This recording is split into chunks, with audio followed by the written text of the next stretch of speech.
Well, good morning, Cam. Oh, hello. You know what? I was going to try an accent there, and I didn't. It it's like you have to prime the tongue to get it, and it's just nope, didn't happen. So, and my wife will appreciate that I didn't actually try the accent. So, I think we were off to a rip-roaring start to this Woo! episode. It can Yeah. only go downhill from here. Right. So, well, I'm excited about the topic, our main topic for today, because you did something this last week and sent me a picture, and I got excited, and I thought, this is going to be a fun topic for us to talk about today, and it's has nothing to do with Apple, so that'll be fun. But before we do that, you were going to just download beta 3 it's a public beta 3 for your phone. Yes. Is that correct? It is currently downloading. And because I'm using Continuity Camera, I can't download it right now. But any new bugs or any bug fixes or anything like that you've seen, just kind of get a overview of where we're at. Well, so the only bug that I've had consistently on my iPhone is in the Messages app when your little, the little window where you type your actual message into was consistently not showing up when I was opening messages. And that for me, even on Public Beta 2, was still an issue. So I'm hoping that Public Beta 3 fixes that, because is it the end of the world? Absolutely not. Is it slightly annoying? Yeah, it is. It's just like you can still type and your text is still technically there, because when you back out and go back in, what you've typed is there. Yeah. And oftentimes I wouldn't even notice it till I'm like word 3 or 4 into my, I can't see what I'm writing, Yeah. No, I had that in beta 1, and I feel like beta 2 fixed it for me. So I don't know. So we do have 2 different iPhones. Not like literally we shared an iPhone, but we have 2 different like I have the Pro Max, you have the iPhone, I have the 13 Pro. 13 Pro. So maybe there's something there where it got fixed on the one, not on the other, but I don't know why that would be, but I suppose it could be. All things are possible. Yeah.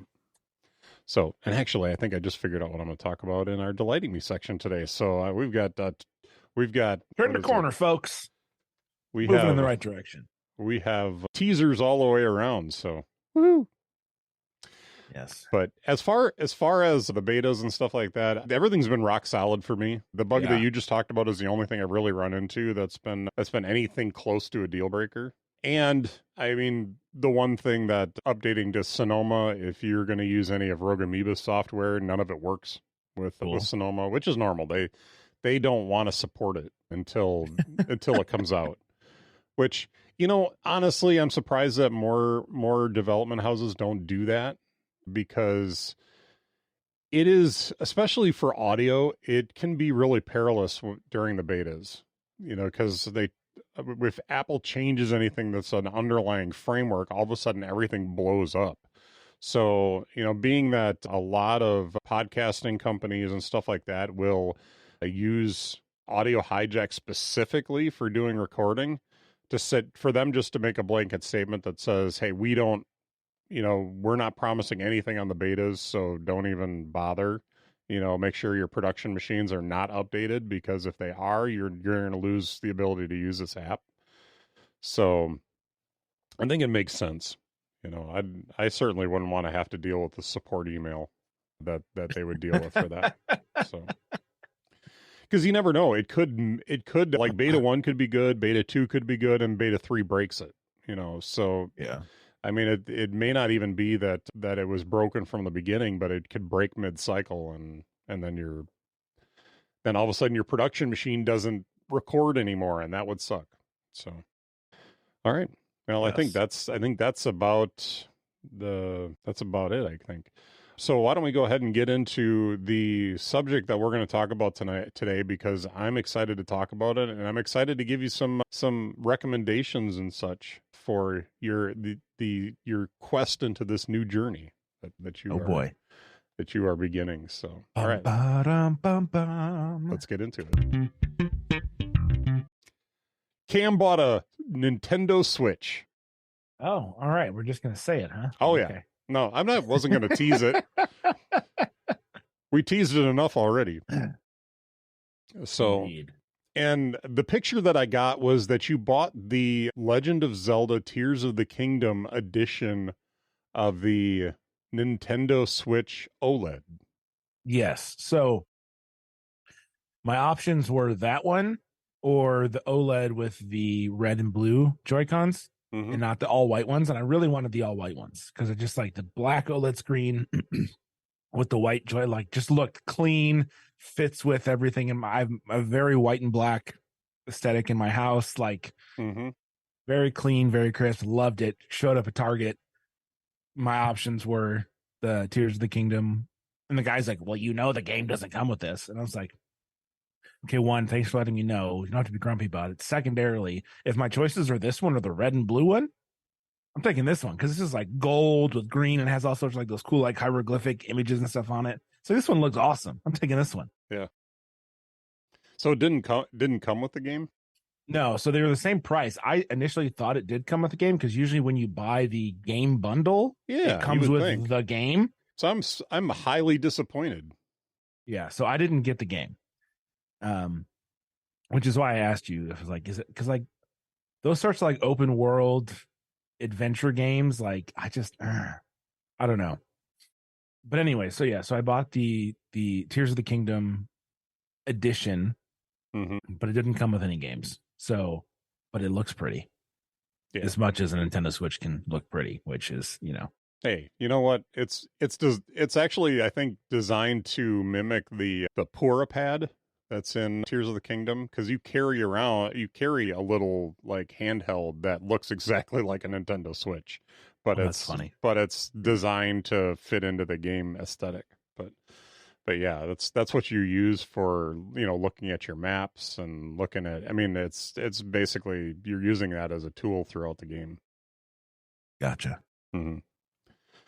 But I still think you should get it. It's a fun game. and I could give you guidance if you needed it. So. Oh, I'm sure you could. I checked yesterday, 160 hours. So. I think that makes you an expert.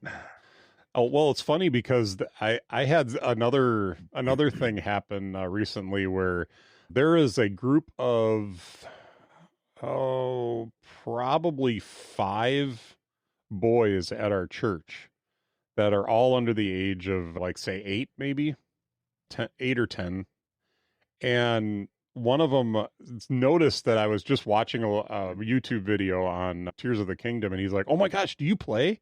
I was like, "Yeah."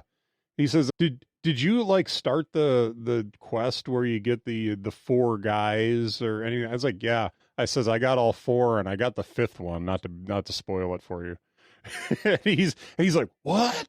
What?" And he's like, "Oh, I don't want to know. I don't want to know." And so like I swear like they're all like, "Oh my gosh, Mitch is the coolest ever."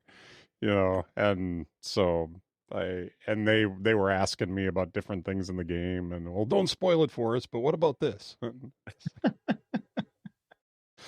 but yeah, it's been a good time. So our pastor's kid's playing it too, and I says, "Hey, I hear you're playing Tears of the Kingdom," and he's like, "Yeah, it's really hard." Because it is a little harder than Breath of the Wild, and mainly because there's so much to do. There's so much to know in the game that, like, literally I was watching YouTube videos and the guys are like, "Yeah, go to this particular mini boss and practice on him. Do a save point right before you fight him and just fight him over and over and over again to get to like practice and get your rhythm down against him."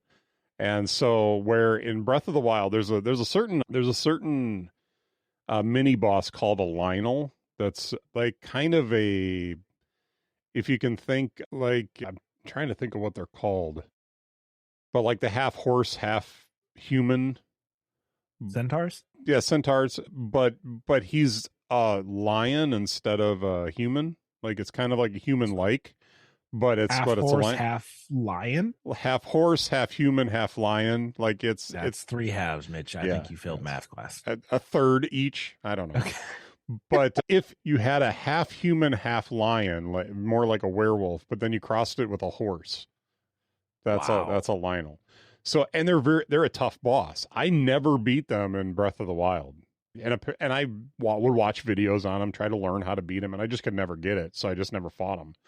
But I have defeated 3 of them in the last couple of weeks. So I'm pretty excited about that. So I've been practicing there's a rhythm with each of the characters, learning how they attack you and how to use their attacks in your favor as well. So it's been good.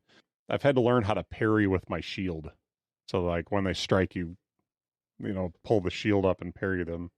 Are you going to study their art culture next to understand their war tactics? Their I got your reference. I don't think so, but okay, good. I think the next one is the Gleenox, the 3-headed dragons.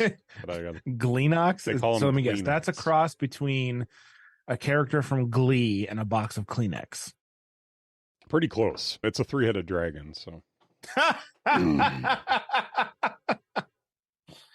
Yep. I was, just slightly off slightly off. No, and the value of fighting the mini bosses in Zelda is that they drop really valuable items after you defeat them. So you've got to fight them to get those valuable. Because in Breath of the Wild, you start off with when you find a weapon, it's just a very basic weapon. But what makes your weapon strong is when you fuse other items to those weapons. And so when you fight a Lynel, a lot of times that they'll drop like Lynel horns and Lynel manes and stuff like that, and they're very powerful when you fuse them to a weapon. So they make really powerful weapons. So you have to you use the term farming, but you have to farm these mini bosses and stuff for all these items. So. But anyway, you're not playing it anyway, so why am I talking about it? I don't know. Because you like it. Because I like it. I have a lot of fun playing it. So, and as far as the main quest is concerned, I only have the final battle with Ganondorf left. So if I wanted to, I could go in and fight Ganondorf and finish the game. But I'm having too much fun, so I don't want to end the game. So once you fight the final boss, you can't keep playing. It's just over. Basically, the game's over. If you want to keep playing, you've got to go back to your last save point and go back to before you beat him. So I had to do that in the Breath of the Wild as well, but it kind of took a lot of the fun out of it because I didn't have that one mysterious big battle at the end to look forward to. Because what I'm doing right now is literally just collecting items, strengthening Link, getting him stronger and stronger. It's like upgrading the armor and getting him ready to go after, the big boss at the end. So, but having a blast in the meantime. So you did say that you got, what was it, Mario Kart? Yeah, Mario Kart 8. Mm-hmm. That's a lot of fun. I've played. Yeah, it is. Okay, so yes, it's fun. It is also infuriating. Okay, carry on. So I love playing it with my daughter. The reason I got the Switch is I was over my girlfriend's house last weekend and we were playing Mario Kart, and then she showed it to her 2 littles. And the oldest one is just shy of 5. And they're just awful at it. I mean, both because they're small children, right? And they don't understand but they still had so much fun playing with us, and just the silliness of the game and the different characters and the different shells and getting inked or the light, and just the unpredictable nature of it. They're like, this is, and I was like, holy crap, if these kids can have fun with it, my kid who's going to be 7 in 2 months could probably have it. So I was like, all right, I'd been thinking about a Switch for literally a couple of years, but I was like, I couldn't justify it. But then when I realized this is something that I could do with my daughter, and I could introduce Mario Kart to my kid, a game that I played when I was her age, I was like, all right, done. That's totally worth it. So playing with my daughter is super fun because it's something that we can bond in. She's getting better. And there's sometimes where I'll let her play while I'm working just for 20, 30 minutes just to give her something. And she'll be calling from the room, Daddy, I got 8th place. She's so excited that she didn't finish 12th, right? Yep. So that aspect of it is fun. And watching her discover, this whole world that is, she doesn't even understand who Mario or Luigi or she just likes Peach because she's a princess. She doesn't understand, all the 40 years of history that which is fine. But so that's the fun side of the game. The infuriating part of the game is when I am leading all 3 laps and literally 30 yards from the finish line, I get blue shelled and red shelled at the exact same time and finish 7th. Are you kidding me? I'm laughing because I've been there. Yeah. It happens so frequently where it's not just the blue shell, which is annoying enough as it is. It's the blue shell and something else. Literally boom, boom. And I go from 1st to 5th, 6th, or 7th like that because I can literally, the finish line is right there. I get so angry. You don't say. It's so mad because I'm like, you're a bunch of talentless hacks. You can't, you're not faster than me. You have to rely on these, and then I realized this is the game. Mm-hmm. If I want to just race, I should just get a racing game. So there are ways you can't play it in the regular tournament levels, but there are ways to like set up matches where that don't have any of those weapons or whatever. When I get in modes like that, I just go to time trials. I'm just screw this. I'm just gonna beat myself. I'm just gonna go as fast as I possibly can. So what level are you playing on? Are you 50 cc, 150 cc, 200? If I'm doing time trials, I do 200. Okay. If I'm doing the normal matches, I usually do 150 just because I don't want to have to also think about like braking all the time when I'm trying to, dodge all the stupid stuff. But 150 is where I usually sit, especially when I'm racing in the tournament cups. Mm-hmm. But drifting is something you really got to get good at. Yes. Because that's where you win is in the drifting. So, because letting go of that drift right at the right time where it propels you forward is absolutely an art form. Yeah. Uh-huh. Well, and I found, so one of the things that I found on 200cc is like when you're drifting, it helps too that you can tap the brake button while you're doing it, and it slows you down just enough, but gives you an added boost when you. So it's just like in a normal car when you're going and you hold the brake down a little bit and you let go, you get that extra jump to it. So that's a fun little feature. To do a little brake tapping while you're drifting and get the extra oomph that you want. Yeah, normally especially around those tight corners. So, do you have a favorite track so far? I like Wario Mountain, to race down the big snowy mountain. That one's fun. I'm trying to think what else. I played a lot of Excite Bike when I was a kid, and I just love that that's a track. Yeah, it's such a basic track, but it's, to me, it like takes me. It's a little nostalgic. I'll get myself a motorcycle and race the Excite Bike track. But I think I like, what's it called? Shy Guy Falls, I think.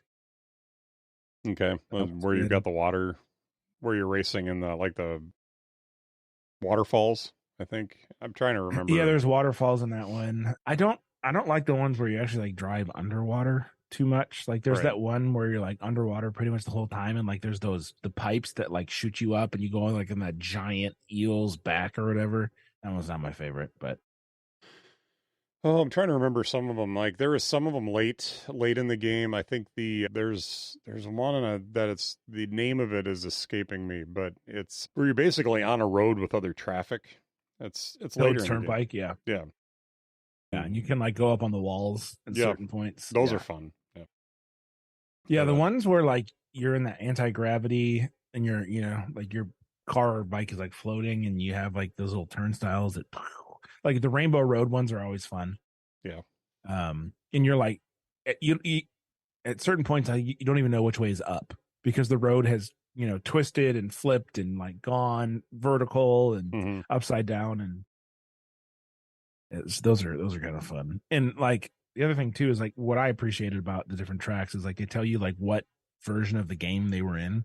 You know, N64, SNES, 3DS, Game Boy Color. Like it's so the fact that they're pulling from the history of the game. Yeah, and they're updated neat. too, so they Mm-hmm. look nicer. Yeah. I'm sorry, it's 50, 100, and 150. Oh no, there is a 250cc. Yeah. No, I usually race at 250. I'm trying to get to the tracks here so I can see. Did you buy the upgrade? Did you Not get the yet. DLC? Yeah, No, we're gonna drive this one into the ground, and then I'll buy the update in like a month or two. Yeah, The DLC, and it's like doubles the tracks. They've only got two more packs of tracks left to release. When you first bought the DLC, there was only 2 packs of tracks out of the 12 that were available, and they've been releasing them 2 at a time. So I think there's 8 tracks per pack, and so you get them like basically. I'm sorry, 4 tracks per pack, and so you get 8 per release. So they've been rolling them out a little at a time. But there's a few of them in here I haven't played yet. But you only have to buy the DLC once, right? Correct. Mm-hmm. And then just as they release it, you get the update. Yep.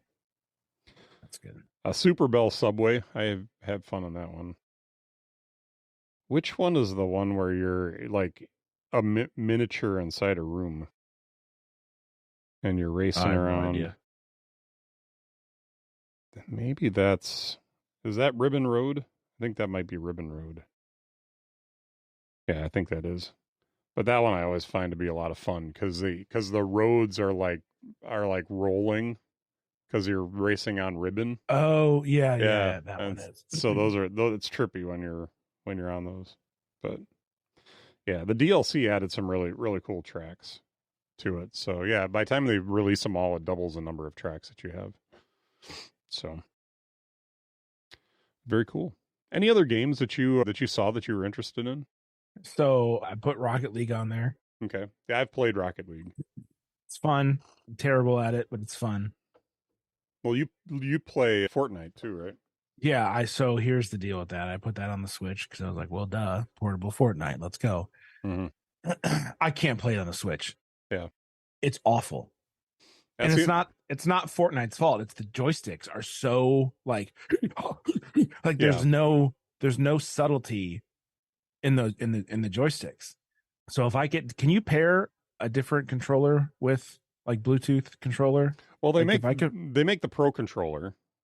I have a cheap version I have a controller that I purchased was just like a $20 controller I found on Amazon that works really well. My hands, like I've got some arthritis in my hands, so sometimes it's really hard to play on these little tiny Joy-Cons. My hands get really sore. So yeah, I would probably buy a Pro controller. The one that I really want is the Tears of the Kingdom controller. I think it looks really cool. But if you get the Pro controller for it, it's a little bigger. It works a little bit better. I think it gives you a little more finer control. I'm not sure if it's the level of control that, say, the PlayStation 5 controller would give you, or even the Xbox controller would give you. But those won't pair with the Switch, as far as I know. But you can get the Pro controller. I have a PS4, so I was like, man, if I can get my PS4 controller to pair with this, then so it's just one of those like, do I really want to take up 18 gigs of my Switch's 64 for a game that I'm not going to enjoy because the joysticks just are not fine enough for a game that requires some. Yeah, I be honest with you, I download most of my games, and I had to get another SD card for it. Yeah, I threw a 32 gig SD card in there just to have, but so Fortnite's probably coming off. Let's just put it that way. Some of the bigger games I would normally recommend just getting the cartridge. It's like Tears of the Kingdom, I think is worth buying with the cartridge. Some of the other like bigger adventure games, especially something that it's going to be something you're going to play, and then later on you're going to want to sell, or you're going to want to get rid of because you're not going to be interested in playing it anymore. My pro tip on that: buy those in cartridges so that you can go back and, like, I bought Tears of the Kingdom for $20 because GameStop was having a deal that if you traded in 2 games that were on the approved list, which I had 2 of them, they would give you $50 towards Tears of the Kingdom. So I walked in and walked out with that. Walked in, sold 2 games that I already had, and walked out with Tears of the Kingdom for like $26 after tax. So it was a pretty good deal. But that's how I've financed my gaming habit for quite a few years. You know, I really don't I don't keep games, you know, if I'm not playing them regularly. But there are then there are games like, you know, when I had my PlayStations, I would hold on to games like SSX, you know, because I would pull those out every so often and play them. And the replayability of those is different than games like Tears of the Kingdom. Right. You know, once you've played through some of these games, they're, you know, having them on the shelf is just going to be there collecting dust. You might as well get some value out of them. So the other game I got was Fall Guys, because that's just fun. I tried playing that, and it just frustrated me so much I just couldn't do it anymore. Yeah. Well, it brings back to me, like, Nintendo games are still hard. It was 2 buttons, right? A and B and a D-pad, and those games are still difficult. Yeah. Right. And so Fall Guys to me brings back that 2-button sort of difficult game, just with modern, like, silly graphics and, you know, whimsy, if you will. It's hard. It is. And the concept is simple. You just have to run and jump. That's it. Occasionally you have to grab something. That's your second button, right? So, and it's one of those games that Kennedy thought she was like, this is so hard. Yeah. Like, yeah, it is. So I've got Mario Kart, Rocket League, Fall Guys, and soon to not have Fortnite on there. And I got those because they're all free, right? But the one that I'm curious about, and I don't know if you've played it or not, is Splatoon 3.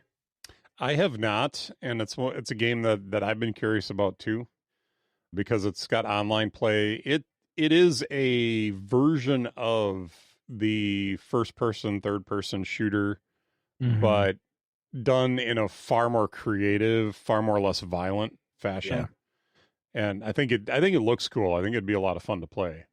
But then, you know, you can only afford so much at a time. So, but I think it looks like a fun game to play for sure. And so, and I don't know if this is possible, but like, you can't just download like the trial version where like you get to play for 15 minutes to see if it's worth the $60. There are trial versions of some of the games available on the Nintendo shop, but it's not all games. And I'm not sure that they have anything for Splatoon available to play. So, because that seems like it would have been a real no-brainer for me to download if they did. So yeah, but there are some trials available. You've got to look on the store for them and download them from there. But one of the things that I recommend for you and for anyone else that hasn't done this is that if you sign up for the Nintendo Online subscription, the value for me in that is that they offer you for $20 or $50 a year, depending on which level you subscribe to. I'm a $50 a year subscriber. They offer you like vintage games to play. So you can download the NES, SNES. I think they just recently, for the $50 tier, they offer Sega now. They've got the I think it's the original Sega games.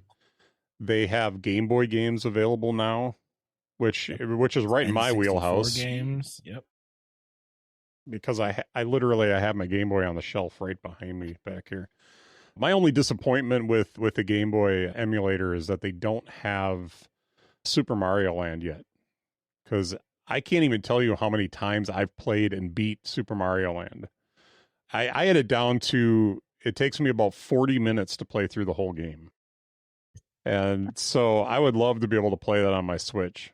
You know, just sit down, blast my way through it, and be able to say that I defeated it again on the Switch instead of, I mean, I could grab the cartridge and throw it in. My Game Boy still works. So I could throw it in there and play it, but you do have Tetris though. And they have Super Mario Land 2, which I never played, that's available in the emulator as well. So, but I really like what they're doing with bringing a lot of those vintage games back to play.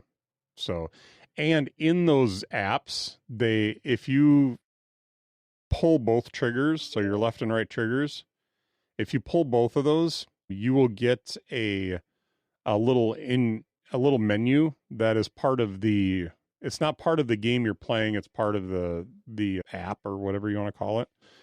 So you have options to save your game, suspend your game at that point. That's where you would go back out to the main screen to pick another game. But you can save your games so you don't lose your spot. Mm-hmm. And that way, if you're really having trouble with, this little sequence is really, really like bothering me. Like I'm really having trouble with this sequence. You can create a save point, and then it just keeps taking you back to that save point. So you can just keep doing that over and over instead of having start at the very beginning of that level or something like that. So it's a lot nicer than it used to be. Because I'm telling you, playing Super Mario Brothers when I was a kid on the NES was maddening sometimes because it would always take you back. And then if you stopped playing, if you shut down the console, you had to start over. You had to start from level 1. It didn't matter how far into the game you were because it didn't save your progress. So now you can save your progress and it's not quite so maddening. But I actually beat Super Mario Brothers in the NES app for the first time in my life, like maybe a year and a half ago. So it was cool. Yeah, I got in a round of Mario Golf on N64, and Mitch, I just want you to know your boy still got it because I played Wave Race for the first time in 20 years and crushed it. All right. So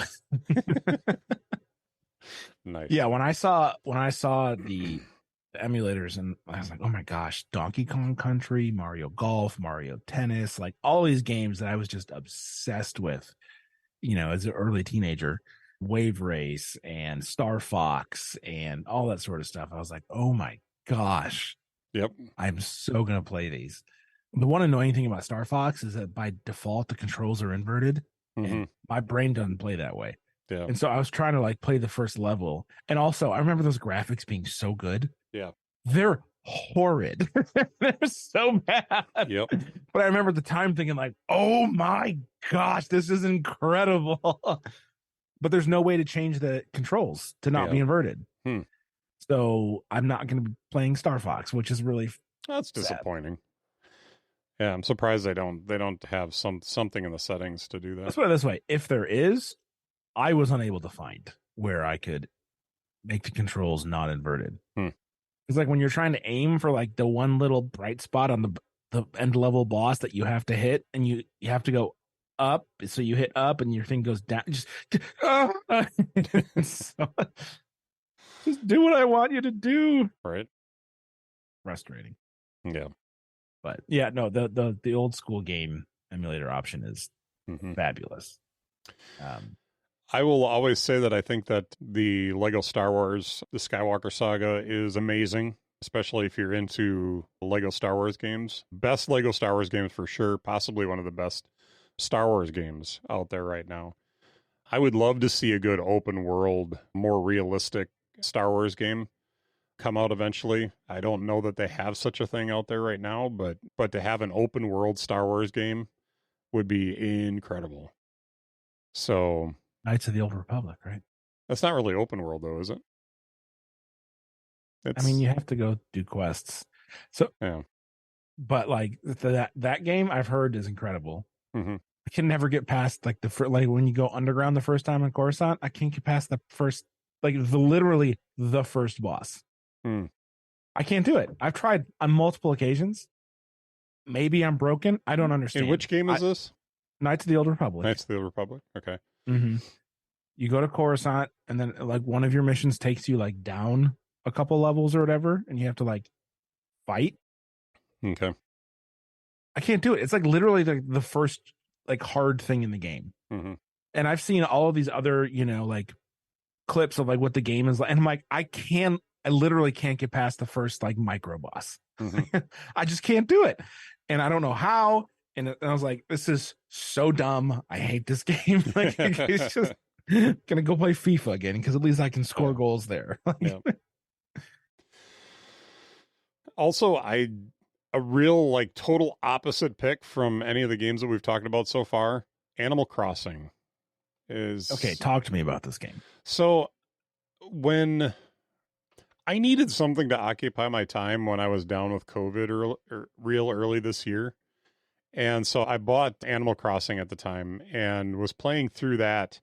It is a game that if you really get into it and really have fun with it, like I kind of struggled with it a little bit because, hey, go talk to this person and go like every day is mining for stuff. And, it's kind of gets a little bit repetitive, but it's very relaxing.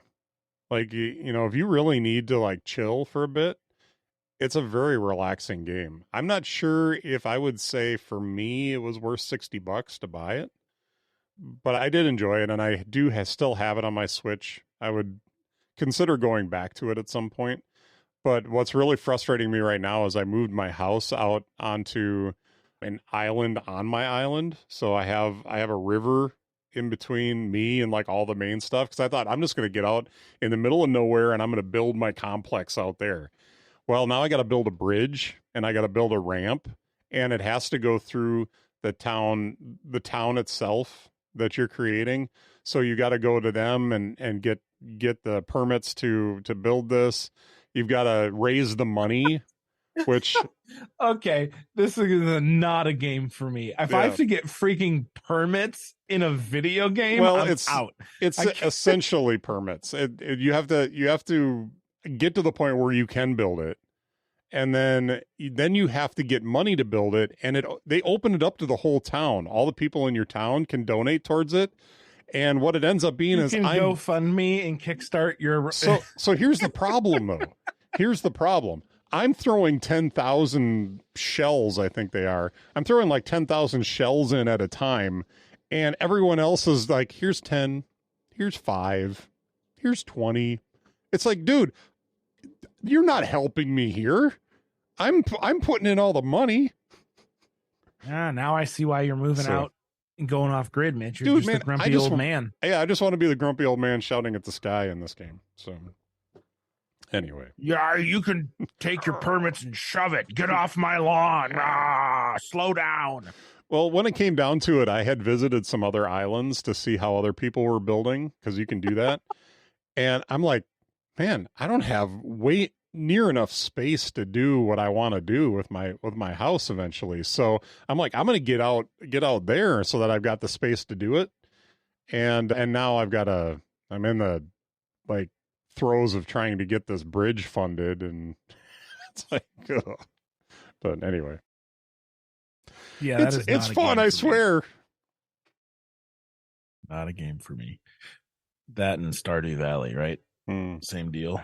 Yeah, I've never played that. That's another one where you have to farm and build your stuff, and it's just like those games are. I get that they are for a lot of people. They are not for me. Mm-hmm.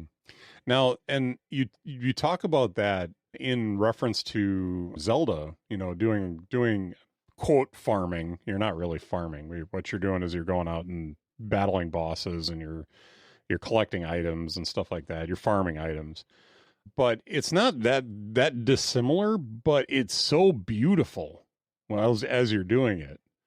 I've been riding dragons the last couple of weeks. Anytime I see a dragon, I'm like up there, jumping on the dragon, because when you first you can farm them for scales. So, and the scales you can use for upgrading armor. You can use them for like the white dragons or the light dragon scales. You can actually use if you attach them to a weapon. Every time you hit an enemy, you gain health back. So that's kind of an interesting thing that you can do. I think you can fuse them actually to the Master Sword, and it gives you health back as you defeat enemies. But so there's stuff you can do with them.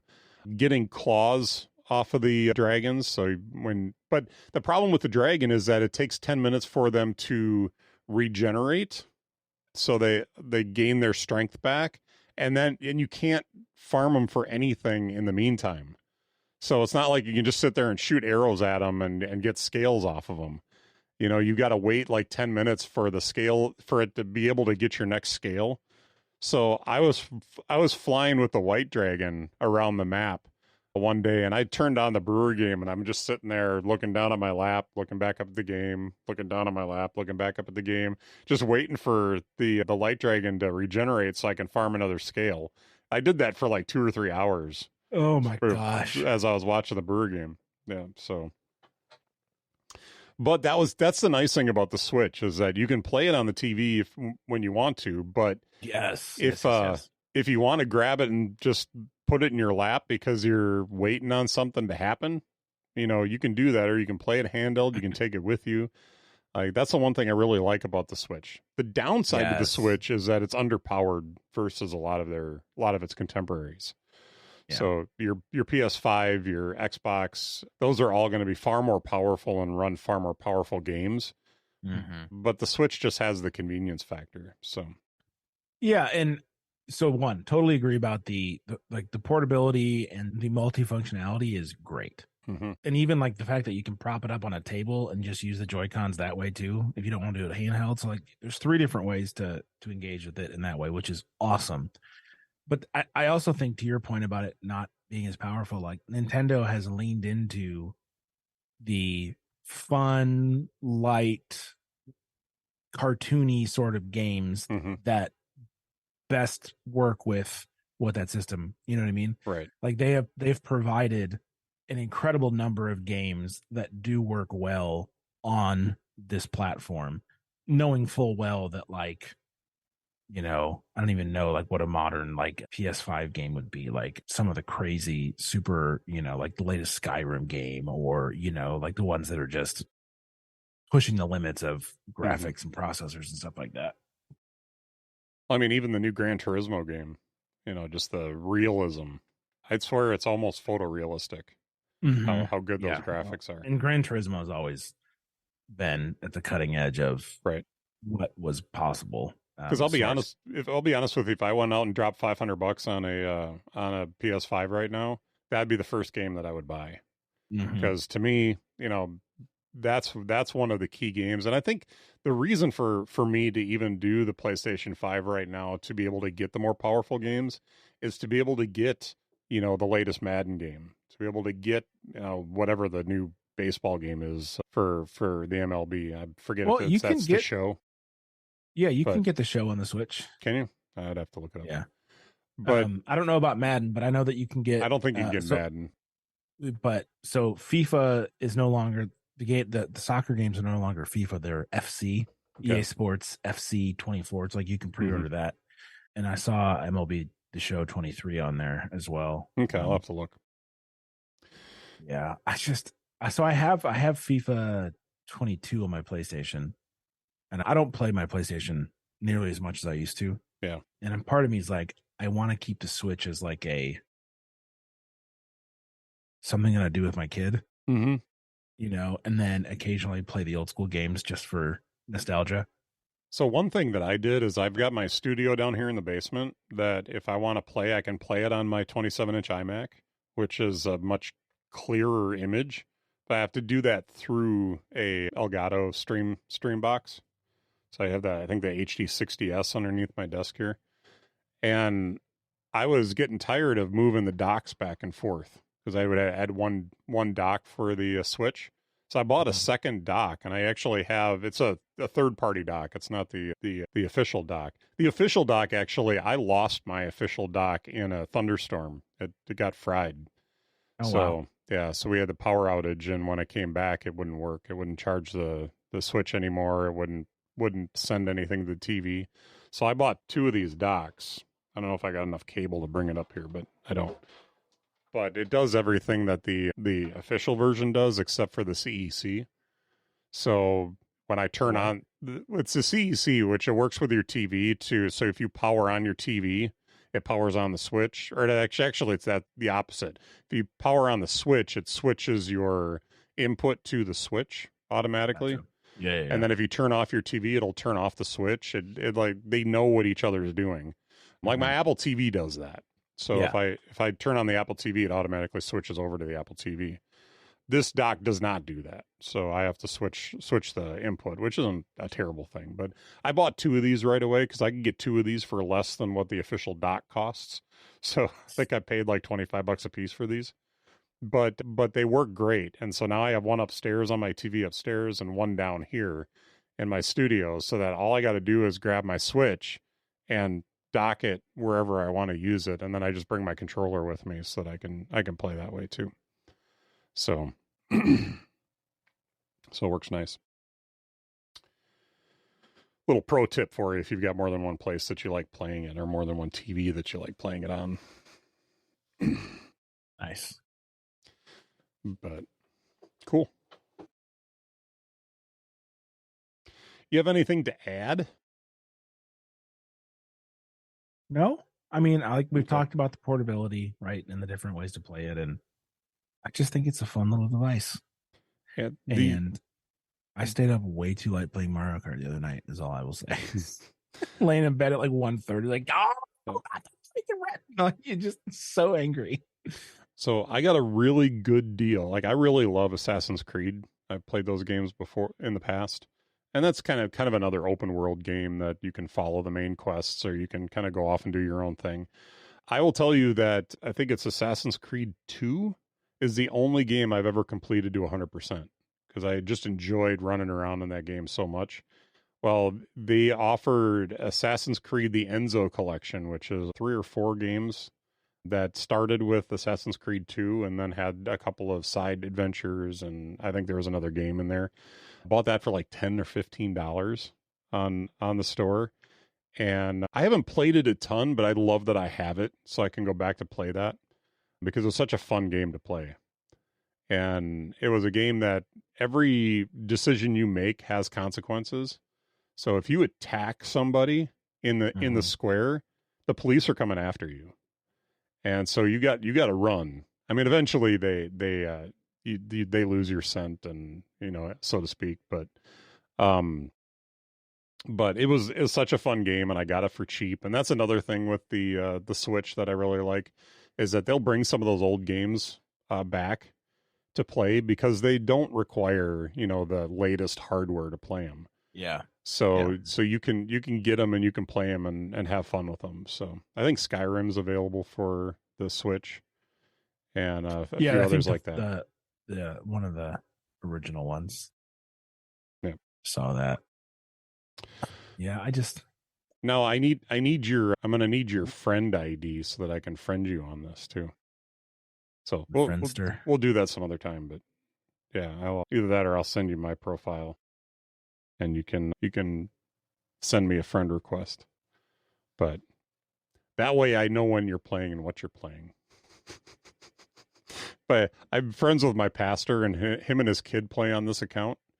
And I walked up to him the other day and I was like, yeah, I see you've been playing. You played like 300 hours on Mario and Rabbids. What's going on? He's just like, what? How did you know that? But it was pretty funny. All right. Well, I'm glad you've joined the Switch family. And hopefully it took me like 4 years. Hopefully we'll have more to talk about in the future. Yep. All right. Well, you ready to talk about what's delighting us today? I am. All right. Let's get her going. All right, Cam, what's delighting you today? I see you got something in the show notes. So indeed. So the book actually came out, I think, in 2018 or 2019, but it's called Atomic Habits by James Clear. I bought it, I think, in 2019 or 2020. Got through the first 90 pages and never finished it, which tells you about my reading habit back then. But last week, Friday, so 8 days ago, I had the opportunity to go to Willow Creek Church here in the Chicago suburbs and go to the second day of the Global Leadership Summit. And James Clear, this author, was the first speaker of the morning. And he did a really good job of just reiterating the main points of the book. And I was like, you know what? I've been wanting to be more of an adult, to be more intentional about the things I am doing, the things I am not doing, and trying to get rid of some bad habits and initiate some new ones. And I was like, I am going to reread the book. And so I started so I was through chapter 6 when I stopped. And so I restarted the book a week ago, 7 days ago, the day after I got back from GLS. And I am now through chapter 8 of the book. So I've reread the first 6, and I'm 2 chapters ahead of where I stopped last time. And I'm going to read a little bit more of it today while I do my laundry. But it's just a really, really good book in the sense that there's nothing terribly like novel about what he's saying, but the way that he says what he says, the stories that he uses to double down on the concepts are just, it's very easy to read. It's very understandable. He's very practical in the like, hey, now that you know this, here are the steps to enact this concept today. Here are 4 examples of if you want to lose weight, if you want to improve your relationship with your partner or spouse, if you want to do this on the job, right? So like very specific examples that you can then extrapolate to other areas. Very, very readable, not highbrow at all, which is nice. And just it's a solid book. Again, I haven't finished it yet, but I have, even just taking some of the basic stuff, I have the last week, I have made my bed every single morning, which I have not done ever. I do my dishes immediately after I eat. And I used to let the sink just get full. But like these are little things, right? That like I have changed because I'm simply paying more attention to it and I'm actually writing it down. Did I do the dishes? Yes, I get a plus sign. Did I make my bed? Yes, I get a plus sign. Did I sleep in? Ooh, I get a minus sign because I didn't, I was lazy and slept in and didn't get up and do what I needed to do in the morning. So even just like he calls it just like the habit scorecard, even just tracking your habits throughout the day and giving yourself, the plus minus or equal sign of good habit, neutral, or bad. Something that simple has taken me, a lifelong procrastinator and not bed maker, to someone who is doing their dishes after every single meal without even thinking about it, making my bed every morning, doing basic like brushing my teeth and washing my face and taking a shower, like just basic stuff that like I would just do when I would do it. Now it's like, oh, it's just part of the routine. It's just what I do when I wake up, So very helpful.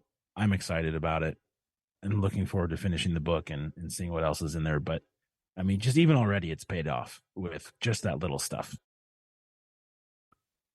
and that's just like the normal like behavior stuff. But like even like making sure that like I'm spending time every day reading my Bible, spending time every day praying, spending time every day in worship.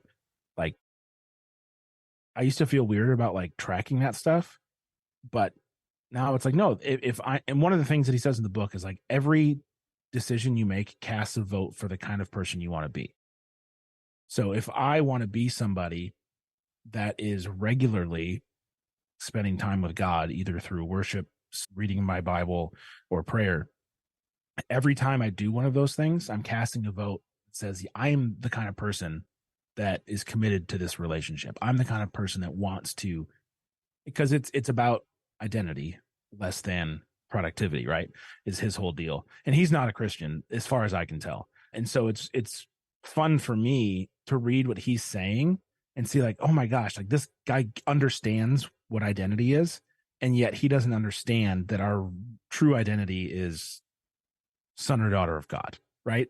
Like, but he understands the power that identity has in the decisions that we make and how it changes us or pushes us in certain directions. So it's fascinating for me from that perspective to think about that. Like, man, like he gets it. He's so close.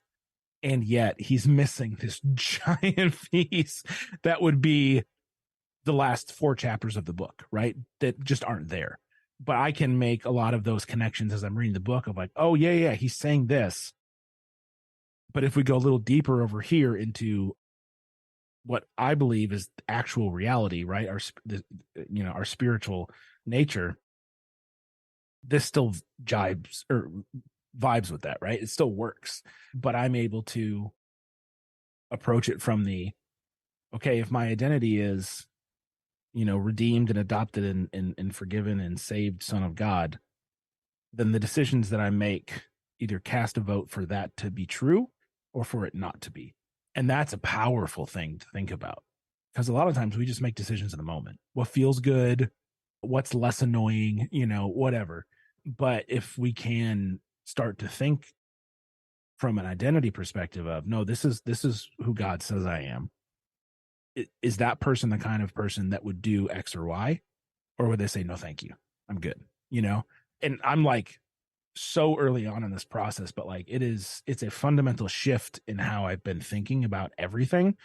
I still screw up. Like I still do things I shouldn't do, but just that one concept of thinking about, this is who God says I am. This is who I want to be. This is who I want to grow into. Do my little decisions every day align with that? Or are they taking me down a different path? And that's just, for me, that has been incredibly powerful to just have rattling around in my brain and to be chewing on. And I don't know, it's good. It's good. I feel like I'm finally starting to like be a little bit more mature, which, I'm only 36, so it only took me a little while, but it just, I don't know. I haven't felt this intentional about really anything in a very long time. And it's a good feeling to be like, oh, no, I actually do give a crap. Like I'm actually showing up in my daily life and trying to, what's the right way to say this?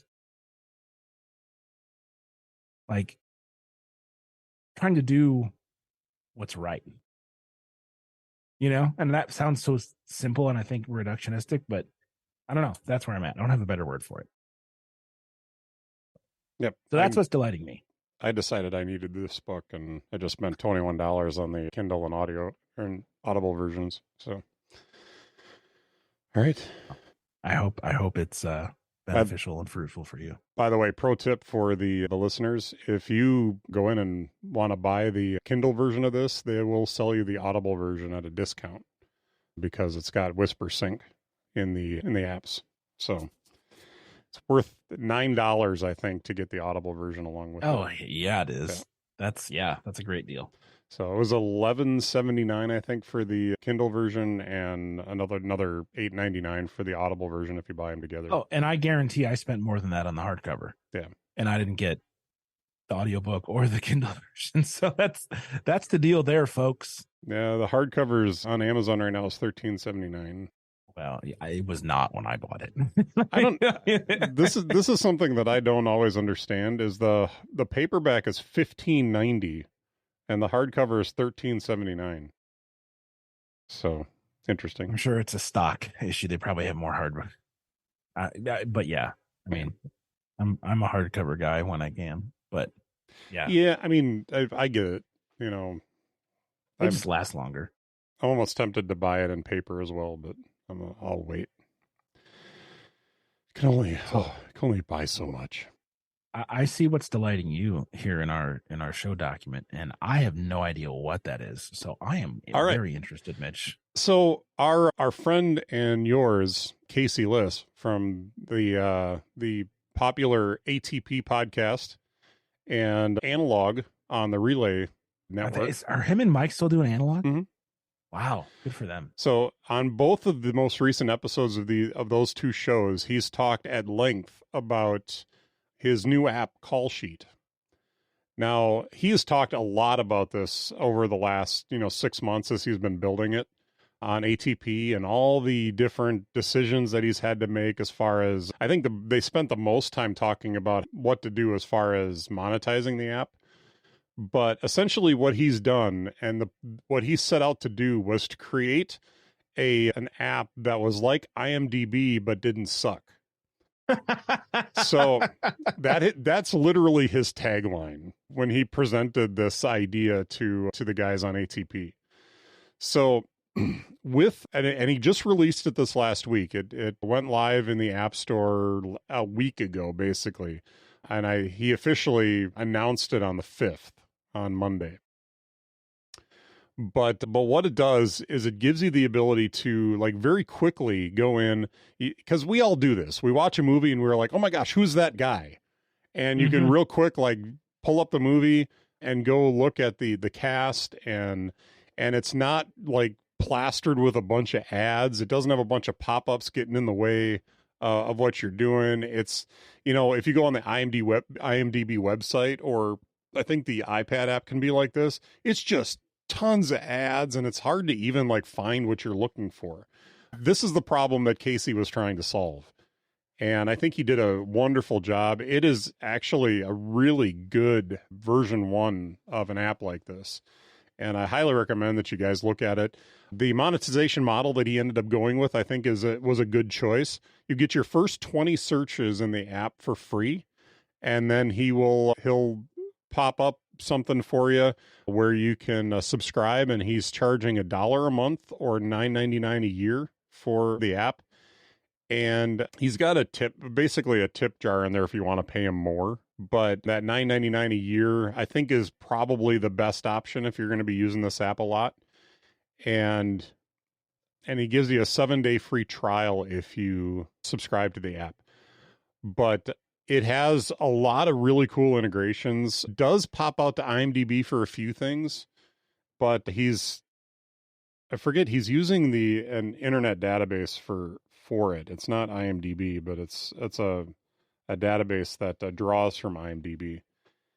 And when you first open up the app, it just gives you like, here's a bunch of stuff that's trending right now. And so you can go in and you can look at the stuff. But right on the bottom is your little search bar, and you can go in and you can search for a movie or a TV show, and you can kind of deep dive into, those different things. You can also pin stuff. So if there's a TV show that you're watching, or a movie that you want to have access to readily, you can pin stuff to the top of the list. And then when you go into it, there is a button to pull up the trivia on IMDb, so you can look at all the different stuff that IMDb has. It all pulls it up in an in-app browser, so you're never leaving a call sheet as you're doing this. And there's a more button right next to that allows you to look at like parental guidance, Wikipedia, the website for the movie or TV show, and then where to watch it. So the where to watch is kind of convenient because it'll show you the different streaming networks that you can find this movie or TV show on, and makes it real easy to get to that. And I'll tell you, I was looking at Transformers Rise of the Beasts because my wife and I actually saw that in the theater. And I thought, I'd really like to own that movie. And so I went on Apple TV, into the Apple TV Plus app the Apple TV app, to go in and find, their branding is all over the place. But I went into the Apple TV app and looked it up, and it didn't give me an option for buying it. All it said is, hey, you can subscribe to Paramount Plus and watch this movie. And I'm like, but what if I want to know how much it is, or I want to purchase it? Do I need to go into the iTunes app to do this? And so, I mean, I could, but right in Casey's app, right in Call Sheet, you can tap on the Apple TV, and it'll take you right to, this goes to the movie. This goes to Just Watch on the movie database online, and you can see where it all is, and you can deep dive into it. It'll actually show you how much it is to rent it, how much it is to buy it on the different networks, and gives you a lot of information. So right now I can tell you that Microsoft is renting this particular movie for $4.99. Looks like everyone else is renting it for $5.99 right now, with the exception of DirecTV. If you want to watch it on DirecTV, it's $19.99, and they're selling it for $24.99. So apparently they haven't gotten their pricing in line with everyone else. But to buy the movie right now is $19.99 pretty much across the board outside of DirecTV. So and it gives you SD, HD, and 4K options in here. And this is basically just going out to just watch. But all this stuff like gives you the full cast list, everything, all the information that you want is right here, and you don't have stuff like jumping up and getting in the way. So it's good. So I'm really excited about where it's at right now, and I'm looking forward to where he's going to go with us in the future. So very cool. And he did talk about why he monetized this. Obviously, you know, I do think that developers should get paid for the work that they do.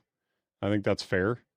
And they talked about doing some ads in the app to keep it free. And you just like, well, I mean, that just basically clutters it up the way IMDb is. So I don't want to do that. So if I offer a subscription model, people can use it, see if it's something that they're going to use a lot. I think the 20 free searches from the first download of the app is a good approach, because you can use it a little bit, kind of get used to like everything that it does and how useful it is for you. And but he did say, you know, he's a little concerned that the API that he's using from the movie database, they're going to start charging for that at some point or something like that. And he's trying to hedge against having a Twitter or Reddit kind of situation happen to him, where suddenly he's getting charged a ton of money to do this simple thing, and now he's got to shut down his app because he can't afford to do it anymore. So yeah. And quite honestly, give him some money for this. It's good. Like we all deserve to make a living, right? Yep. We do. So cool. So that's what's delighting me today. I was thinking about talking about Descript again because I downloaded that and subscribed to that again just because I was really bothering me how much I was umming in last week's episode or the last episode that we recorded. So I went through and I was looking at that and was horrified by how many times I and ummed in the ad or in the show. But I did also play around with some features and stuff like that, and thought that I think I might like to work that into my workflow a little bit for a while and see how beneficial it is. And there was a few other things that I had thought about too, but Call Sheet kind of rose to the top as we started talking today, so I wanted to talk about that. Makes sense. I hadn't even heard of it, like I said. So, well, you don't listen to ATP, so that's a big thing. Or analog, But he's been talking about it on ATP for months. So, because they've been debating, really the biggest thing was debating the monetization model that he was going to use. I mean, they came up with like every different option. And of course, Marco and John didn't agree. so they were fighting it out and talking about it. And, you know, it's really interesting. One of the things that I do enjoy about listening to ATP or the Accidental Tech Podcast is that these are developers that all kind of approach things a little bit differently. And when you have an opportunity like this to have one of the guys bringing an app out like this, especially Casey, because he loves talking about it, you really hear like all the decisions that a developer has to make as they're going through the process. And for me as a user, I really learned to respect just the sheer amount of work that goes into figuring all of this out and all the little details that they sweat. Because I think for me, it's like, well, why don't you just do it this way?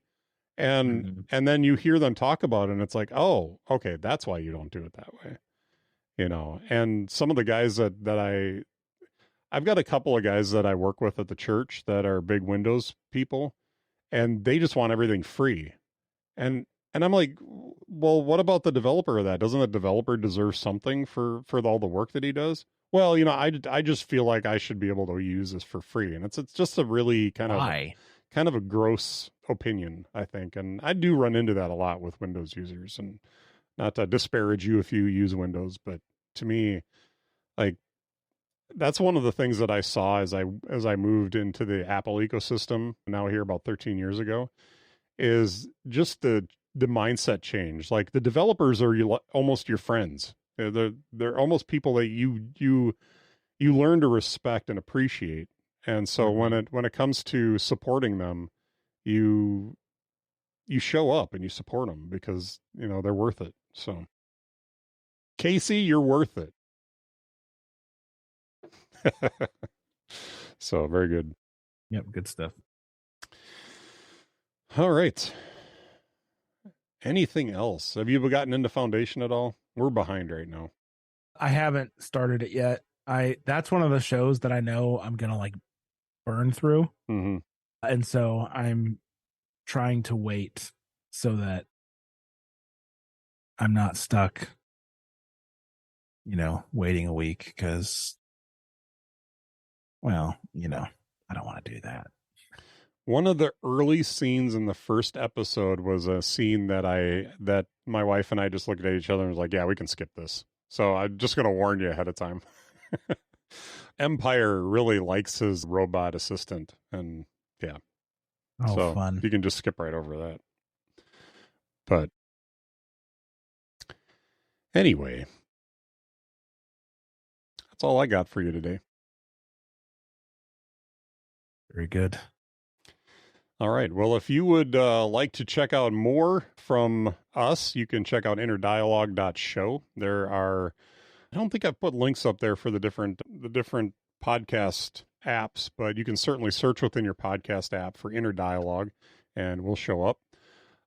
You can check out Cam. I believe, Cam, where are you at?